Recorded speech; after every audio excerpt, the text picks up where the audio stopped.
எதிர்நீச்சலோட 2வது பாகம்லாம் வராது. ஆனா, கண்டிப்பா ஒரு புது சீரியல் சீக்கிரமாவே நான் பண்ண போறேன் அப்படின்னும், ஆனா பேரு வந்து எதிர்நீச்சலா இருக்காது. அதனுடைய தாக்கம் வேணா இதுல இருக்கலாம் அப்படின்னு நம்ம டைரக்டர் திருச்செல்வம் இருக்கார் இல்லையா? அவரு வந்து ரீசென்ட்டா ஒரு இன்டர்வியூல பல விஷயங்கள ஷேர் பண்ணியிருக்காரு. என்ன சொல்லியிருக்காரு அப்படிங்கிறத நம்ம இதில பார்க்கலாம். ஸோ எதிர்நீச்சல் சீரியல் இப்பதான் முடிஞ்சிருந்தது. நமக்கு ரொம்ப கஷ்டமா இருந்தது அப்படிங்கிறதெல்லாம் தெரியும். ஸோ கமெண்ட்ஸ்லாம் பார்க்கும்போது ஏன் அதுக்குள்ள முடிச்சீங்க அப்படின்ற மாரி இருந்தது.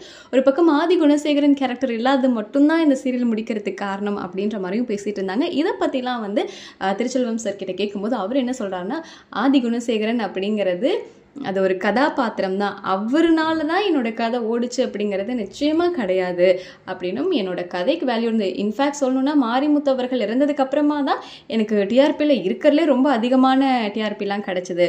ஸோ அந்த கேரக்டர் ரொம்ப முக்கியமான கேரக்டர் தான், இல்லைன்னு நான் சொல்லலை. இருந்தாலுமே அவர் மட்டும் காரணம் கிடையாது. எல்லாருமே ரொம்ப திறமையாக நடிக்கக்கூடிய நடிகர்கள் தான்.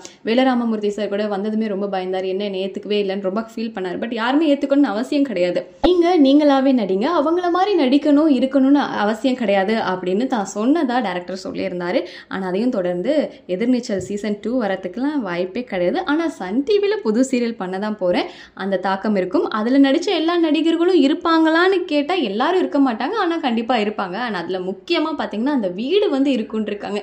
எதிர்நீச்சல் சீரியலில் ரொம்ப ஒரு முக்கியமான புள்ளின்னா அந்த வீடுன்னு சொல்லலாம். அது எல்லாருக்குமே ரொம்ப ஃபேவரட்டான வீடு. இன்ஃபேக்ட் எனக்குமே அந்த வீடு ரொம்ப பிடிக்கும். ஸோ அதனால் அந்த வீடு எவ்வளோ பெரிய வீடு, அதுக்கான வாடகை கூட நான் இப்போ வரைக்கும் கொடுத்துட்டு தான் இருக்கேன். ஹேண்ட் ஓவர் பண்ணவே இல்லை. ஏன்னா அடுத்த சீரியலையும் நம்ம அதில் எடுக்கலாம் அப்படின்ற ஒரு பிளான் இருக்குது அப்படின்னு சொல்லிட்டு திருச்செல்வம் சார் வந்து இந்த விஷயத்த சொல்லியிருக்காரு. ஸோ இதை கேட்டதுமே யார் நடிகர்கள் இருப்பாங்களோ இல்லையோ, ஆனால் அந்த வீடு கண்டிப்பாக இருக்கும் அப்படிங்கிறது மட்டும் உறுதியாக தெரிஞ்சிச்சு. ஸோ சீக்கிரமாகவே திருச்செல்வம் சாரோட புது சீரியல் வரப்போகுது. ஸோ இதை பற்றி நீங்கள் என்ன நினைக்கிறீங்க? எந்த அளவுக்கு ஆர்வமாக இருக்கீங்க? அண்ட் எதிர்நீச்சல் சீரியலில் இருக்க நடிகர்கள்லாம் யார் இந்த சீரியலில் புது சீரியலில் வந்தால் நல்லாயிருக்கும்னு நினைக்கிறீங்க அப்படிங்கிறதையும் கமெண்ட்லையும் கூட ஷேர் பண்ணுங்கள்.